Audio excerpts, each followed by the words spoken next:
Guys, kung naghahanap kayo ng uniform or ng susuotin nyo this Christmas, saktong-sakto to. Kasi meron akong na-checkout dito sa TikTok shop na sobrang cute. Pagkakita ko pa lang talaga dito na pa-checkout na ako kasi sobrang ganda ng quality niya. Hindi ko ina-expect na ganito kaganda yung magiging quality niya. Kasi tingnan nyo naman, sa murang halaga, meron na tayong outfit for Christmas. Before talaga, hindi ako mahilig magganito-ganito ng mga suot. Pero, nung nagka-baby ako, ngayon, matchy-matchy sa mga suot sa Christmas. Etong damit na suot ko ngayon is pwedeng-pwede nyong pusuotin pang family. Kasi lahat ng sizes is available sa kanila simula pambata hanggang adult.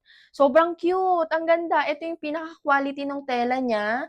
Ayan, hindi siya cotton, pero sobrang ganda ng tela niya din ha. Manipis. And alam niyo na kapag ka mga Christmas Eve talaga, minsan sobrang init talaga. Kaya perfect tong tela ng damit na to. Ito yung isa sa mga damit na napili ko kasi ito yung susuotin ko. Pero binilhan ko rin si Alan at si Bien. Sobrang cute nung mga napili naming design. Ito yung napili kong design kay Bien. Ayan o, sobrang cute talaga. Tapos yung pinaka-design niya, sobrang cute. Paskong-pasko talaga. Mafe-feel mo talaga yung Christmas dito sa mga damit na to. Meron lang siyang color red dito sa pinaka-neck and then dito sa shoulder. Ang cute din ng mga design nila kasi ito, super minimalist lang tong suot ko.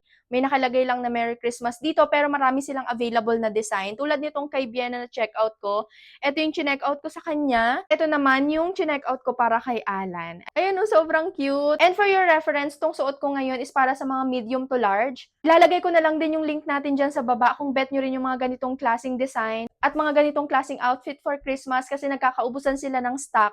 Mag-check out na kayo kasi super cute. Mas maganda lang yung matchy-matchy tayo sa Christmas. Lalo na yung mga family na mahilig mag-matchy-matchy ng mga suot sa Christmas. Perfect na perfect to sa inyo. Lalagay ko na lang yung link natin dyan sa baba kung bet nyo rin to.